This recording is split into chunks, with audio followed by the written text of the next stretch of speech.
on Bad Four. She's a photojournalist, worked press associate in Daily Mail.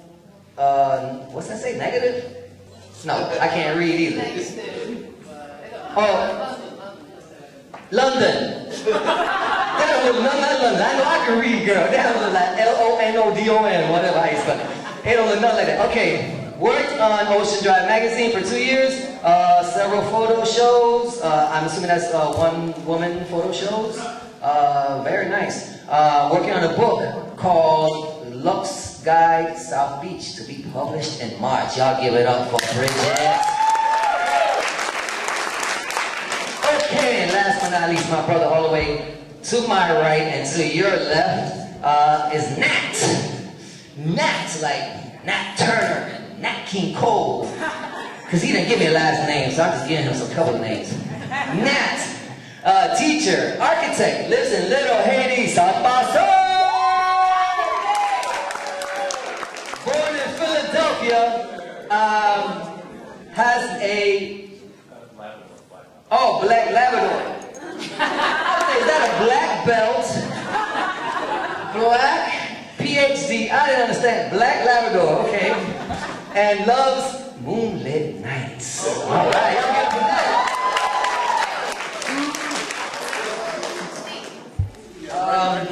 So tonight, can you speak with that thing?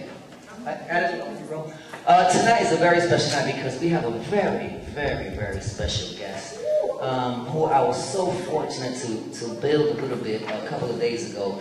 Now, I had seen her back in maybe 2002 or 3.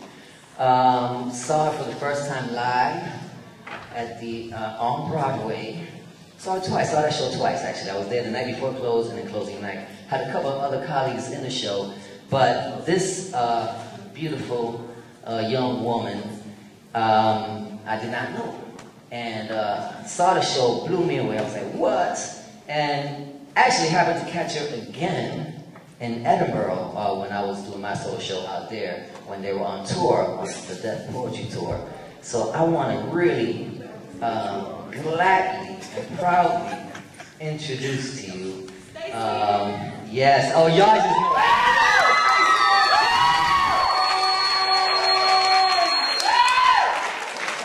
StaceyAnn Chin. That's a role model for you right there.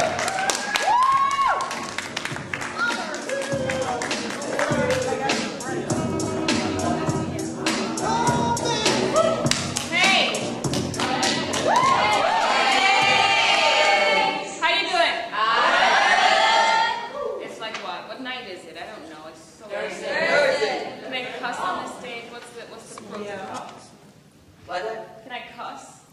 I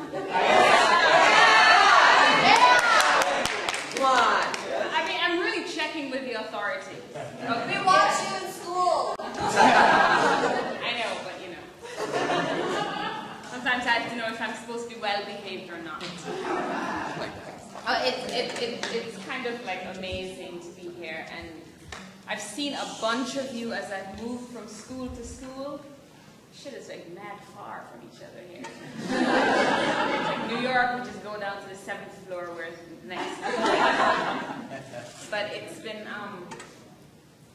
when you move around in the world and you're like, you know, doing whatever, and you're like bouncing from city to city and like schlepping your like shit through like security everywhere, you kind of lose sight of why you do what you do, you know? And tonight I think I want to invoke the young poets who will be on the stage a little later. Before you hit the stage, don't bother to think about anything else. Just remember why you wrote the poem, and just remember that there are people out here who actually need to hear what you have to say. So I want you to take your dick and all of your ego, you know, because you know you can bring your vagina. Vagina is, you know, peaceful.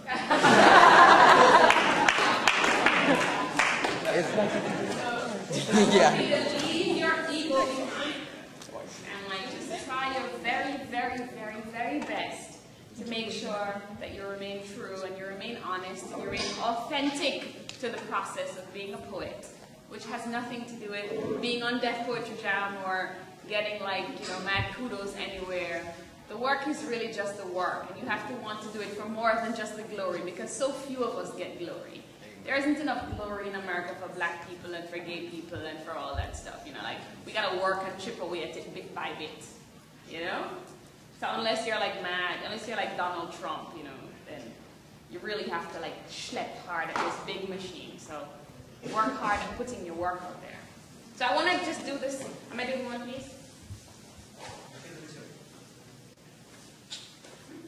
Well, she told me that before. So,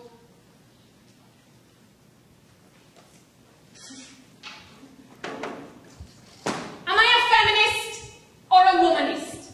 The student needs to know if I do men occasionally, and primarily, am I a lesbian? Tongue tied up in my cheek, I attempt to respond with some honesty. Well, this business of dykes and dykery, I tell them, is often messy. With social tensions as they are, you never quite know what you're getting. Girls who are only straight at night. Hardcore butches be sporting dresses between 9 and 6 during the day. Sometimes he is a she, trapped by the limitations of our imagination. Primarily, I tell her, I am concerned about young women who are raped on college campuses, in bars, after poetry readings like this one, in cars, bruised lip and broken heart. You'll forgive her if she doesn't come forward with the truth immediately. For when she does, it is she who will stand trial as damaged goods. Everyone will say she asked for it. Dressed as she was, she must have wanted it. The words will knock about in her head. Horny, bitch, slut, tease, harlot, loose woman. Some people cannot handle a woman on the loose. You know those women in silk ties and pinstripe shirts. Those women in blood red stiletto heels and short pink skirts. These women make New York City the most interesting place. And while we're on the subject of diversity, Asia is not one big race. And there is no such country called the islands. And no, I am not from there. There are 100 ways to slip between the cracks of our not so credible cultural assumptions about race and religion. Most people are surprised that my father is Chinese. Like there's some kind of preconditioned look for the half-Chinese lesbian poet who used to be Catholic but now believes in dreams. Let's keep it real, says the boy in the double X-hooded sweatshirt. That blue-eyed, blonde-haired Jesus in the Vatican ain't right. That motherfucker was Jewish, not white. Christ was a Middle Eastern Rastaman who ate grapes in the company of prostitutes and drank wine more than he drank water.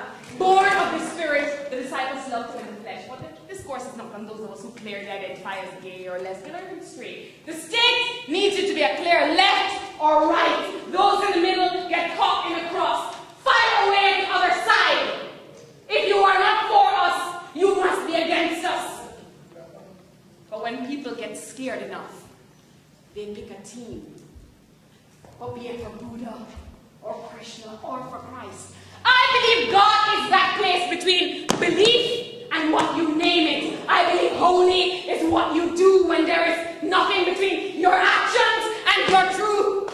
The truth is, I am not afraid to draw black lines around me. I'm not always pale in the middle. I come in too many fucking flavors for one single spoon. Never one thing or the other. At night and in everything, I fear tears and sorrows, black windows and muffled screams.